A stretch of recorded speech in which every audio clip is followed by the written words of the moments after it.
Hi everyone, welcome to session 5 of Ecclesiastes, and we're going to look at chapter 4 today. But before I do that, I want to pick up on one of the themes that was introduced at the end of chapter 3, and I didn't pick it up because I just looked at time last week. But in verse 16, he makes the reflection in chapter 3, I saw under the sun that in the place of justice, wickedness was there, and in the place of righteousness, wickedness was there as well. And I said in my heart, God will judge the righteous and the wicked, for he has appointed a time for every matter and for every work. And I said in my heart, with regard to human beings, that God is testing them to show that they are but animals. Brutal last statement, that human beings are but animals. And that our ability to do injustice and to choose wickedness in place of righteousness and justice is being highlighted here. And unfortunately, human history proves just so. It's our past is so checkered and so scarily evil that it's hard to believe the optimism around the essential assertion that human beings are good. Now, I'm not questioning that good comes out of the human heart, but what he's arguing here is the human propensity to do wickedness instead of right happens, especially when we have power, and that's what he's going to develop in chapter 4. The book, The Lord of the Flies, I read it. It was one of those books I read quite late, aware that I should read it. And I think it's William Golding is the author. And he looks at the story, he creates this scenario of these boys who crash land, end up on an island. Can't remember, was it a plane crash or something? And it explores how slowly they become animals and how any semblance of kind of civilization gets lost in this situation where their power, the power of the powerful anyway, is unbridled. And it gets out of hand to the point of just absolute brutality. And they're boys. Animal Farm's a similar one of just the animals overthrow the power of the farmer, and they end up with the pigs controlling everything. I saw this firsthand when I went to Myanmar, and I found it a shocking country because there were spies everywhere, yet the roads hadn't had any work for, like the sewage system the English had put in when it was English in Burma was breaking up alongside the roads, and the roads were just disastrous. And the further you got out, the worse it was, until you got to the capital, which had these 6-lane motorways where nobody was, but they'd put the capital away from the population so they could keep safe, I guess, the classic word at the moment. But we visited a man in Mandalay who had adopted 11 children, and just we spent an evening with him, and they sang, and all of them were from different tribes, because Myanmar is just a real mixture of races. And if people can't afford their children, which most people couldn't, they gave them to the Buddhist monasteries, and they became beggars. So Christians, generally speaking, adopted children. And so to be in the presence of this couple who had raised their own children, and now they were raising another 11 as he led a church. And we had this amazing evening with them, and the group that were there, we just felt like we were in the presence of kingdom royalty. And then we heard later that he'd been shut down. The officials had come in. Some spy had seen that Westerners had come in And because of our presence there, it had a chain reaction that all of us thought we'd mitigated by our care. But that was the brutality of the regime, that they just wanted to destroy anything that popped its head up. Power, as the Lord of England said, power corrupts, and absolute power corrupts absolutely. And we've seen that. We see that in China. We see that in Russia.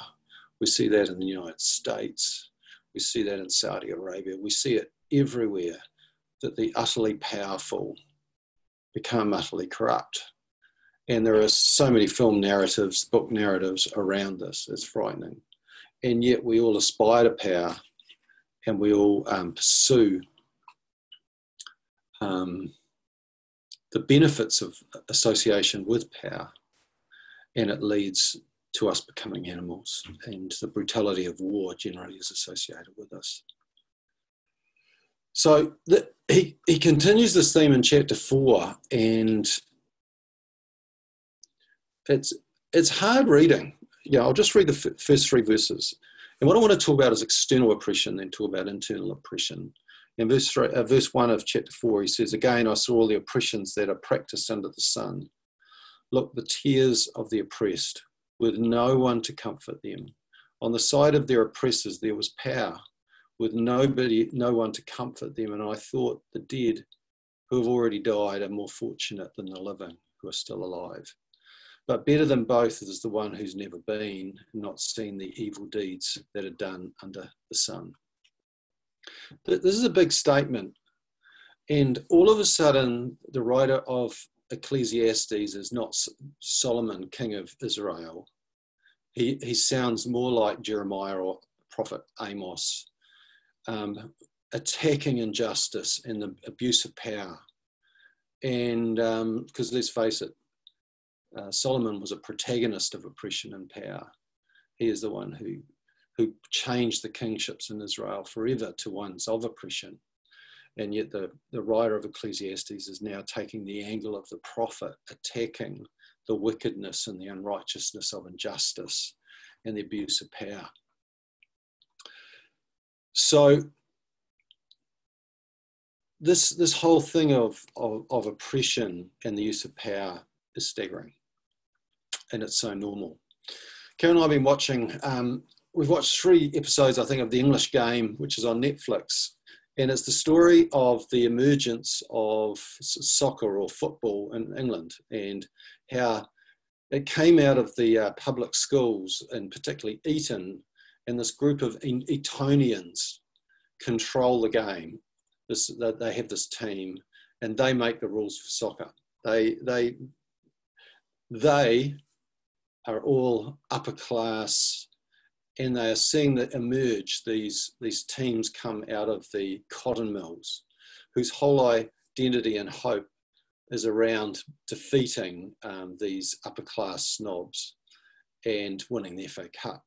So the whole series is around the injustice of the way the football works, but also the way the mill owners basically decide we're going to give it a 10% power cut. They're living in wealth, and yet things are hard. So they say, right, all of us are going to cut wages by 10%. And just the oppression that occurs around this, these powerful upper middle class kind of agencies who are linked. All these upper class relationships are linked.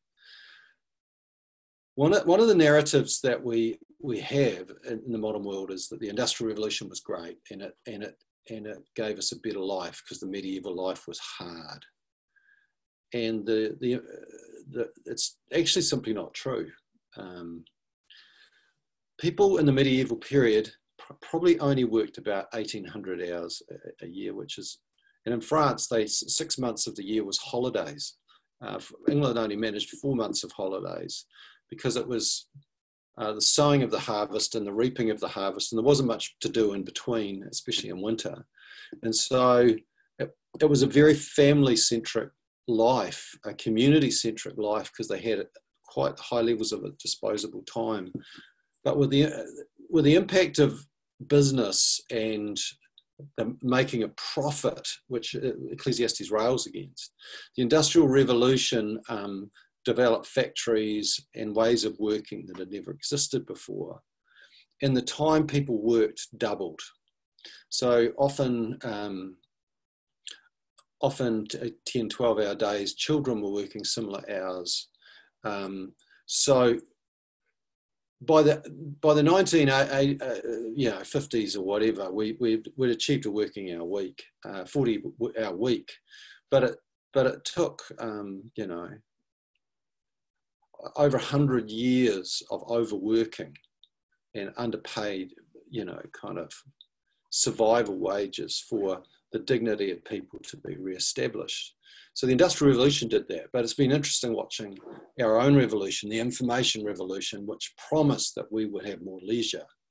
But actually the average working hours for most people have risen from 40, the average is now 47, but everybody concedes it's probably higher because the way work has invaded home. And so we now have quite a different life. And it'll be interesting after this COVID lockdown, whether work is ever so containable than it was prior, because we've got used to working at home as well. At least 1/5 of people do over 60 hours now. And that whole pursuit of technology giving us freedom and all that sort of stuff is proved to be a myth, because I think all of us would say we have more demeaning work than ever before because of the amount of email we have to do. And it's pretend productivity, shall we say. But what is being linked to here is the oppression and power and how that works. And I want to suggest that we are in a world that's promised economic freedom and the pursuit of wealth and prosperity, but we've ended up with a much greater inequality. And probably it's fair to say that the education system reinforces that inequality of very diverse qualities of educations that people get, depending on the wealth and where we live. And that's less extreme in New Zealand, but it's the countries that have promised economic equality but no political power, like China and Russia, have made party members billionaires. And the new wealth coming out of China and Russia is completely dependent on inequitable economic systems as well, because power corrupts and creates corrupt kind of disparities of wealth without apology. And we have a world economy that it does enslave 2/3 of the world's population. When I studied economics, we looked at the free trade kind of arguments, and so and I came out of, I was a free trade fan, this will be what actually enables all economies to flourish, but the opposite has actually happened. And I've come to hold that much of economic theory serves the elite and elite interests. And Stiglitz, the Nobel Prize winner, looking at global economy, argues very much the same thing, that the power of nations skews the way trade works and further enslaves people. But the national empires have become subservient to, I would argue, the corporate business empires. And so you look at the Googles and you look at the oil companies who come in and are able to tell governments what to do or they will leave. The huge disparities in the power equations that exist as corporates come in and make their own rules or they go elsewhere. Stanley Hauerwas is going to be my influence in this session, and he's one of my favourite theologians, and he makes this comment. The fact that we find it hard to conceive of an alternative to limitless economic growth is an indication of our spiritual condition. What he's arguing is is if we look around the world, all decisions pretty much that are made for the benefit of economic growth. This is one of the reasons why the COVID response intrigues me, because of the huge economic cost. And it'll be interesting how money and wealth resurfaces itself post this COVID crisis, and what happens in terms of the tragic abuse of power afterwards. But House is actually saying we don't even have an imagination for a world other than economic prosperity. And if you listen to governments, very few of them would see values of community and human flourishing as the key thing. They really believe that if the economy booms, everyone's better off. And there is some truth in that. But I think after kind of close to 300 years of the capitalist experiment, we have deeper poverty and deeper entrenched poverty than ever before, even in the Americas and even in New Zealand, where the numbers that are relying on food parcels at the moment is horrendous. So this whole oppression linked to power and powerlessness is in the sights of the writer of Ecclesiastes, but then he turns towards us internally. So he looks now at internal oppression. And from verse 4, it's really interesting. He says, "Then I saw that all toil and all skill and work come from one person's envy of another. This also is vanity and a chasing after wind. Fools fold their hands and consume their own flesh. Better is a handful with quiet than 2 handfuls with toil and a chasing after wind." And again, I saw vanity under the sun, the case of solitary individuals without sons or brothers, yet there is no end to all their toil, and their eyes are never satisfied with riches.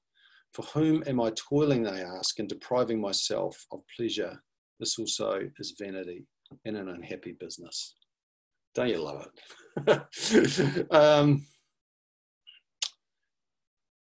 Not only are we externally oppressed by power, whoever we are, there is always someone more powerful unless you manage to get the top of the tree, which, but we are internally oppressed because he argues of envy of neighbour, of the other, of another. So the word is neighbour.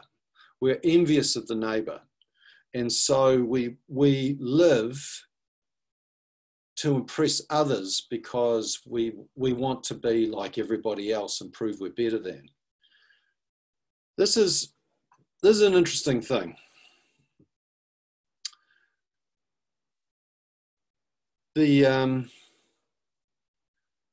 I've coached a number of people who burn out, and one of the things I have seen is that where people have not felt affirmed or felt like, they made it with their parents particularly, they don't seem to have a switch off valve. You know how a valve kind of, kicks in and stops us, like the jug, it boils, and then click, it comes off. It hits the thermostat temperature or whatever, click, goes off. But what if you lift the lid of a jug and it doesn't kind of accumulate that temperature and says I can stop. It just keeps boiling until it blows itself up. I think a lot of people are like that. They have no switch off valve. And so there's no thermostat saying it's time to stop. And it's very sad when somebody just doesn't feel they ever make it, and they just keep going. And this is what it's talking about, he calls them the solitary individuals without sons or brothers. So they might even have families, but their families are orphans because they are workaholics, and they just keep going because of this no switch off valve. Howard says something interesting. He says, a social order bent on producing wealth as an end in itself cannot avoid the creation of a people whose souls are superficial and whose daily life is captured by sentimentalities. I love that quote, because if we look at our world, it is so superficial and it is so sentimental. So he's saying a social order that is purely about wealth just ends up being superficial. And if we look at the Real Housewives of whatever, I have never watched that program, but the shorts of it are enough to create horror in me. There's people who live by appearance, and reality TV is all about appearances and contrived appearances about the life we live, and trying to be more horrific, more self-indulgent, or whatever. So this whole thing of the pursuit of the superficial, which the American way of life has modelled for us so effortlessly, but then whose daily life is captured by sentimentalities. So we end up with, with the horrors of the news, and then we look at cuddly animals and teddy bears. We kind of, we have a society of violence, but we will pretend that that we have a real niceness, and there'll be sentimental, good sorts of stories, which I actually love because at least they're good news stories. But we have this lovely embracing of sentimentality. And so people say, oh, that's so nice, and oh, this post, and oh, this is lovely, what an amazing quote, but it's completely dissociated from the way they live, or even have an interest in living. So rather we have a life based on competition rather than connection. And I was watching a documentary last night with my son Matt, which was on Carol Shelby, who designed a lot of the cars for Ford, and who eventually defeats Ferrari in the Le Mans in 65 or 66 or something. And it was really interesting that his whole agenda in moving into car production after he finished his racing career, Shelby's desire is to defeat Enzo Ferrari because he humiliated him when he visited his factory. And so his whole life is built on defeating Ferrari. And so he keeps going and going until he manages to do it. He spends his whole life making up for a wrong. He is a competitor and he competes. This phrase, that one person's envy of neighbour is the opposite of the way Israel was meant to be. And why we're meant to be. We're meant to love our neighbour as ourselves. But the internal impression means that we envy and we want and we covet and we try to outdo and to best. And so competition, not connection, is our norm. And then there's this interesting little phrase, fools fold their hands and consume their own flesh. Better is a handful with quiet than 2 handfuls with toil. Now, in my Bible, it's kind of centralized. So it's a quoting of a proverb. And most of the commentators think that he's putting down people who do nothing. But I'm going to disagree with them here and say I think he's saying exactly the same thing. He's saying that the person who envies another is the fool who fold their hands, like they embrace their own hands, and therefore they consume their own flesh. So he goes on to say, a better handful with quiet. I would argue that people who pursue wealth out of envy and out of desire to beat literally consume themselves. One of the translators says it, and cannibalize themselves. But I don't think it's talking about the lazy here. I think he's saying that the rich guy who does this is a fool. He is embracing his own hands rather than the hands of neighbor, which is what's going to be touched on next. And if you see the workaholic, generally speaking, they despoil their family. They destroy it. Their relationships are fraught because they don't have time for them. And the sadness of a family where work is the center rather than relationship is the center is so common in the wealthy and those whose interests diverge from true community. Howells again says this: between all of us fragile human beings stand walls built on loneliness and the absence of God. Walls built on fears that become depression or a compulsion to prove that we are special. Isn't that interesting? Walls built on depression, so we introvert and isolate, or a compulsion to prove that we're special and we externalize and try and defeat and outcompete others. His observation that between all of us, fragile human beings will stand built on loneliness and the absence of God. You'll notice that nowhere in this chapter does God get referenced. This is very much under the sun stuff. Previous chapter, God came up a lot. He was embedding it that we are human and finite. Now in the world of oppression, there's no reference to God. The world of competition, no reference to God. Why? Because it's a godless world. And our priorities are for ourselves. So Provan in his commentary on Ecclesiastes says, the point of life when viewed from this perspective is to get ahead of one's neighbours rather than participate in community with them. When I kind of got filled with the Holy Spirit when I was at university, I got into a guy called Bob Mumford. And Bob Mumford was a Bible teacher, and he was so ahead of his time he got into a lot of trouble. He's American, but he was very un-American in some of the things he said. And I'll never forget a series of messages he did on community. And he said, on one hand, we have capitalism, which is the pursuit of wealth and individualism. And on the other hand, the opposite's presented as communism, which is collectivism and the power in the hands of a few to decide the fate of the individual.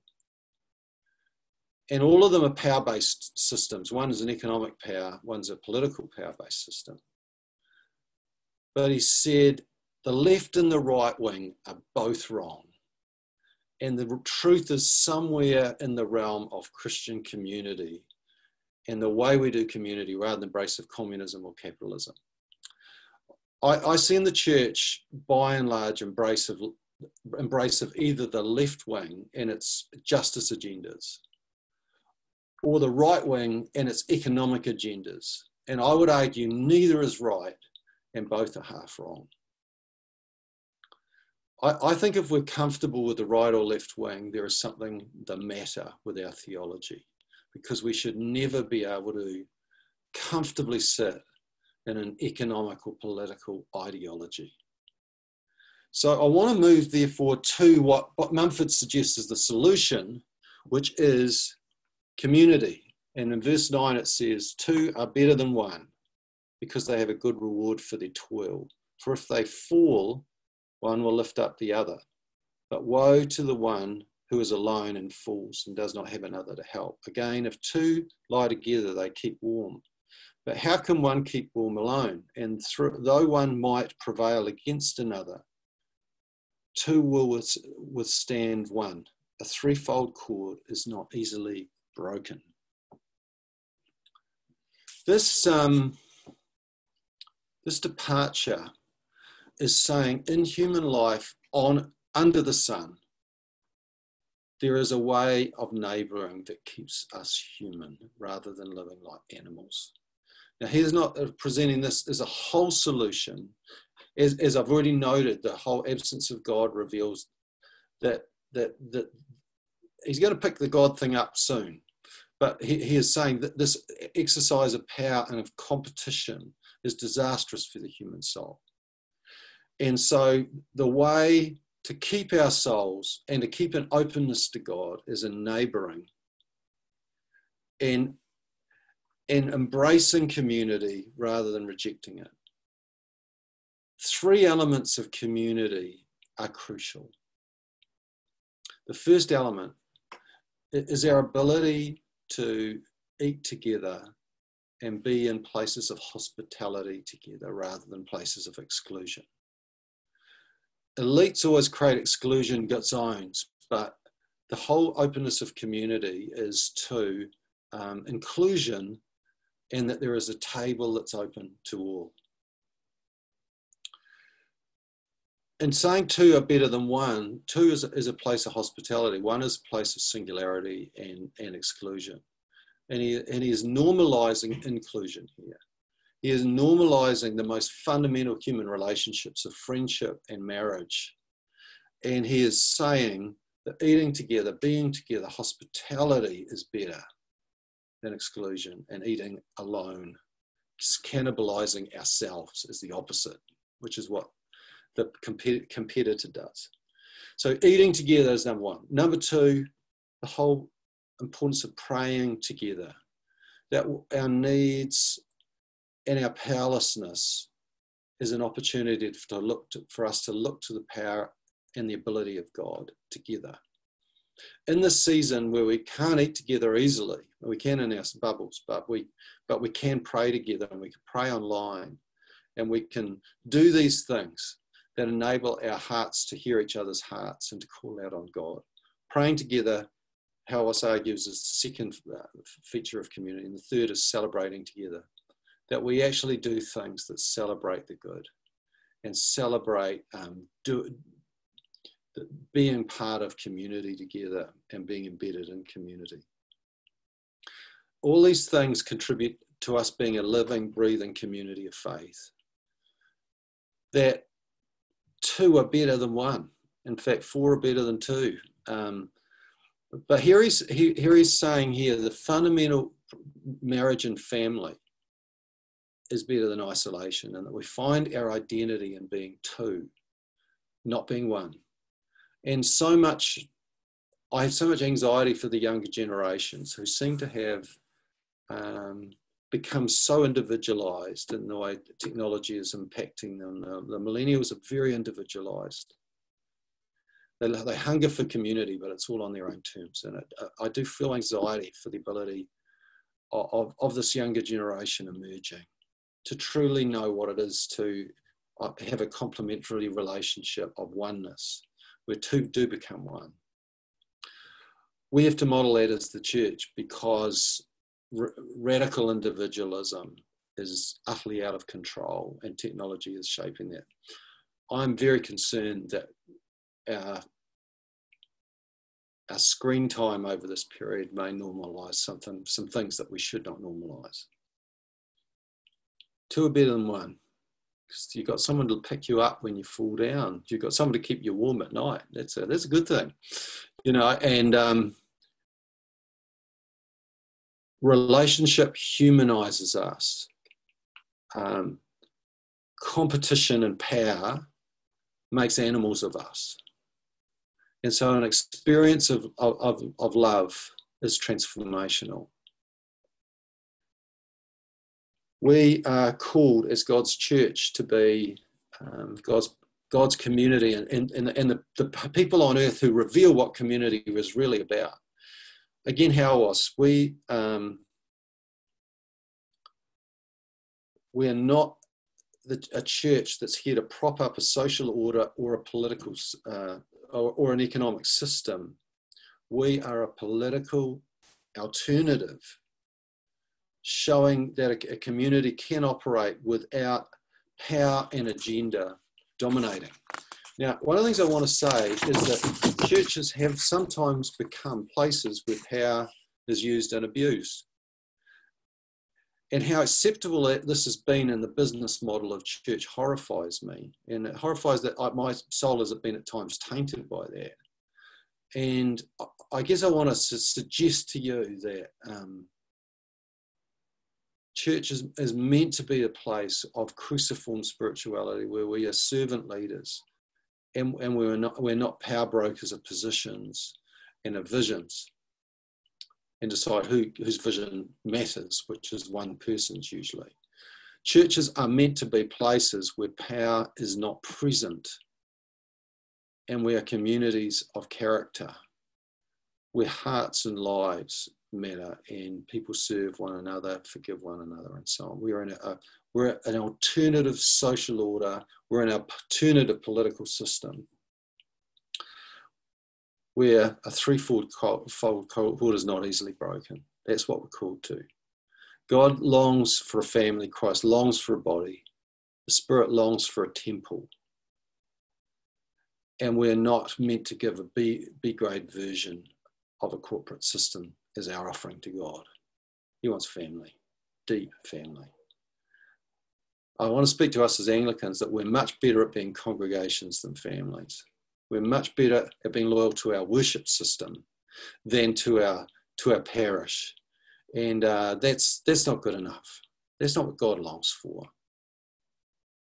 So let's be truly family. Let's truly be a community, a living, breathing community of faith, not a B-grade parody of what the Bible dreams of. The last section of chapter 4 looks at, I'll read verse 13. Better is a poor but wise youth than an old and foolish king who no longer takes advice. One can indeed come out of prison to reign, even though born poor in the kingdom. I saw all the living who moving about under the sun follow that youth who replaced the king. There was no end to all those people whom he led. Yet those who come later will not rejoice in him.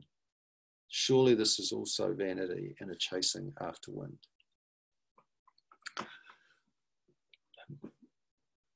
The ability for us to ascend and be a success is one of the hallmarks of the market economy, that it is possible for a loser like me to become a wealthy person like Bill Gates.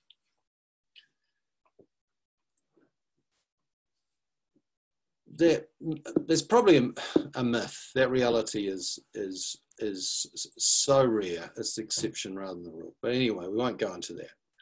What the writer of Ecclesiastes is saying here is those at the top of the tree sometimes become idiots. They become fools. And a king who can no longer take advice, who's lost his way, is not as good as a young man who's got wisdom, even if he comes out of jail.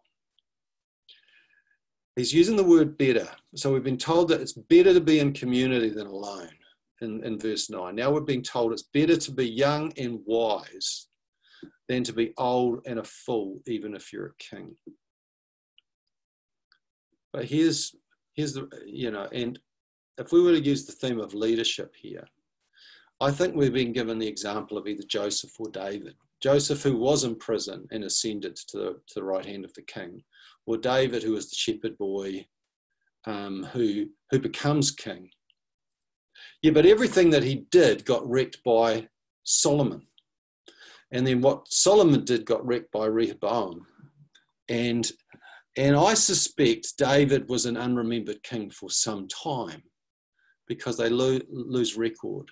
And it's not until Josiah rediscovers the books of the law and stuff, and they start to write down the stories of David, that he is actually remembered.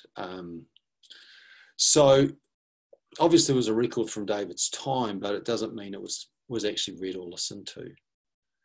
And every king gets forgotten. And the kings of the greats, and every corporate giant will be forgotten. And here it's saying there's always somebody nipping at your heels. There's always somebody who's coming up who's better. But even they won't be remembered. They'll be forgotten too. So this competing, he returns to this whole thing of competition again, and he ends with the same thing, that it's vanity, it's hebel, it's breath, it's gone, and nobody remembers you. Nobody gives a damn. It's a shepherding of the wind. So even leadership, even the ultimate expression of leadership, which is kingship, is forgettable. And so you can compete to get there, you can rise and ascend, but it's not going to do anything for you. And so in chapter 4, the conclusion is that community is the only thing that matters under the sun. Now he's going to move that in chapter 5 into a more God-centered view, but he's already done that in chapter 3. What he's highlighting and in his sights is individualism and the ability of us to be in community in a healthy way. So I want to suggest to you that this is worth thinking about, because my life is more individualized than I would like. And so is yours, I suspect, too. What does it truly mean for us to pursue being a living, breathing community of faith? And what does it mean for us to not live combatively and competitively and animal-like? May God give us grace to transcend the economic system and the political system that has formed us, because this cancer is in us all. So Lord, we acknowledge this in our hearts, that we try to outdo our neighbours and to look good in everybody's eyes, but yours, I suspect. Give us grace to value community more than competition, and powerlessness more than power. That we would be a community that you recognise as your church. In Jesus' name, amen.